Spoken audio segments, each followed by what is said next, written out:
You got 30 eyeballs looking at you out there. Those are young people. High school. You started out. Okay. Yes, sir. High So school. you got 30. You got 30. Okay, so 15 kids looking at you.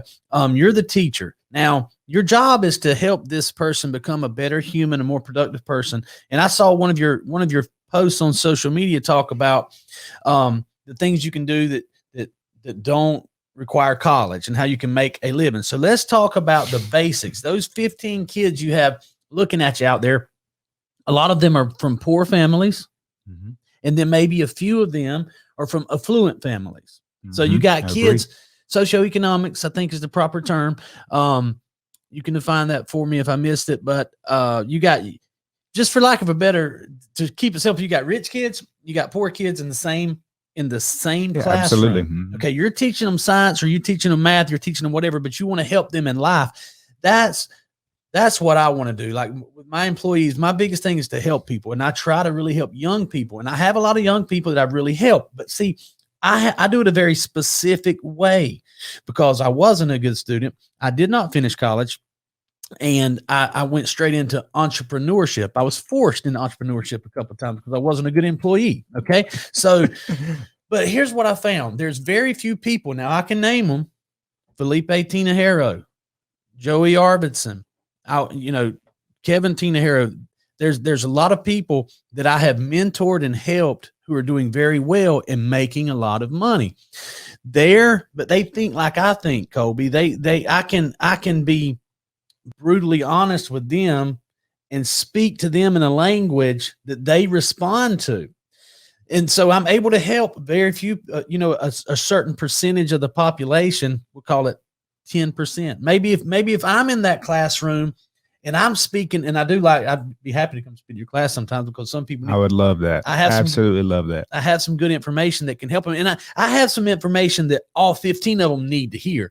But when I break it down and say, okay, you have to focus on 10xing your income and 10xing your actions and 10xing, so there's only a few people who are going to hear that. Okay? Because most people are not going to be an entrepreneur. I speak a language of entrepreneurship, but what I've learned recently is I can't give advice to everybody. You know what I'm saying? And so people need the middle class and the poor kids that want to really 10x their money and their lifestyle. I can help them, but the ones because there's nothing wrong with this. This is the part where the entrepreneurs and people who influencers, okay, and self-proclaimed mentors, this is what they get wrong.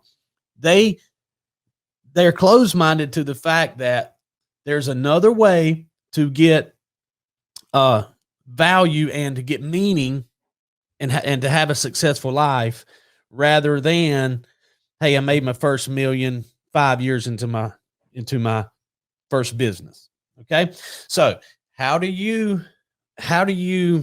break that down, and how do you help the rich kids in the class? Because they may think they think differently than the poor kids in the class. How do you deal with socioeconomics in the classroom? Yeah. And I'm usually pretty honest day one. I tell kids straight up, I said, don't you dare believe in the lie that is college education.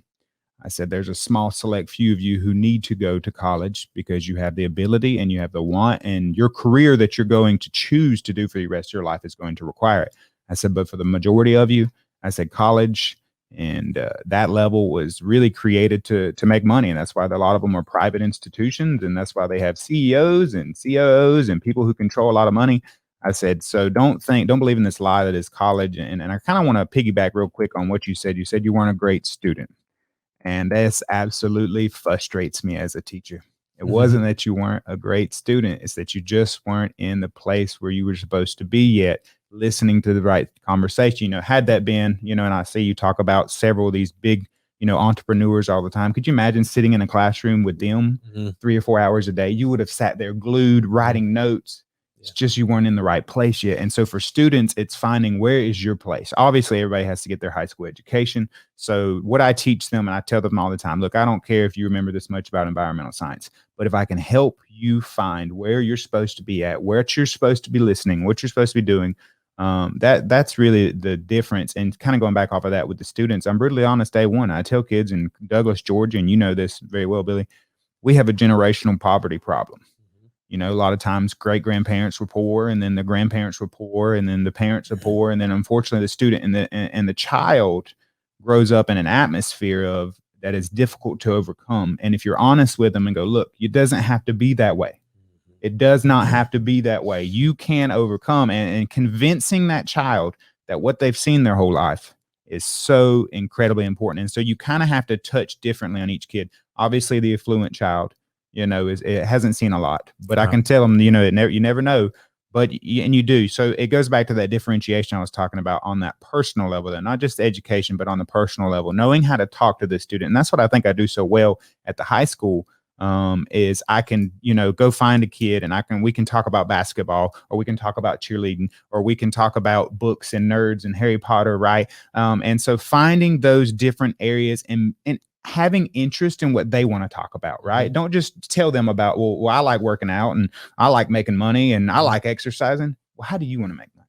How do you want to exercise? Well, could you go out and ride a bike or maybe walk around the state park because you love nature, right? And so finding how to take what you know about life and then apply it to them personally so they can feel it, that's so, so important.